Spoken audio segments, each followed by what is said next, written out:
আসসালামাইকুম রহমতুল্লাহ বারকাত। ইদানিং কালে দেখি আমরা ফেসবুকে, টিকটক, ইউটিউবে ভালো ভালো ভিডিও ছাড়লে ভাইরাল হয় না, কিন্তু কোনো মেয়ে, কোনো আপু, কোনো মহিলা যদি ভিডিও ছাড়ে তার হাজব্যান্ডের লাগে কাপল বলক, মুহূর্তের ভিতরে ভাইরাল। তাদের চেহারা, চলাফেরা, আচারভঙ্গি, চলাফেরা, কথাবার্তা সব কিছুই দেখায়, এমনকি বেডরুম পর্যন্তও দেখায়। কিন্তু এ বোন, তুমি কিন্তু একদিন মারা যাবা। ওই মারা গেলে ওই কবরে তোমার স্বামীও তোমার দায়ভার নেবে না, এবং তুমি তোমার স্বামীর দায়ভার নেবে না। সেদিন তুমি কি জবাব দেবে আল্লাহ পাকের কাছে?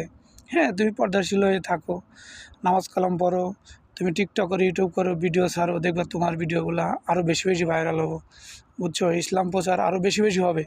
এর জন্য প্রত্যেকটা বোনদেরকে হাতে ধরে পায়ে ধরে রিকোয়েস্ট করে বলি, তোমরা পর্দাশীলের ভিতর থেকে তোমাদের এই ফেসবুক, ইউটিউব কার্যক্রমগুলো চালাও। এতে দেখবা ইসলাম আরও বেশি বেশি প্রচার হচ্ছে, এবং তোমাদের ভিতরে আরও, তোমাদের দেখে আরও অনেক মহিলারা উৎসাহিত হবে। ঠিক আছে? সবাইকে বোঝার তৌফিক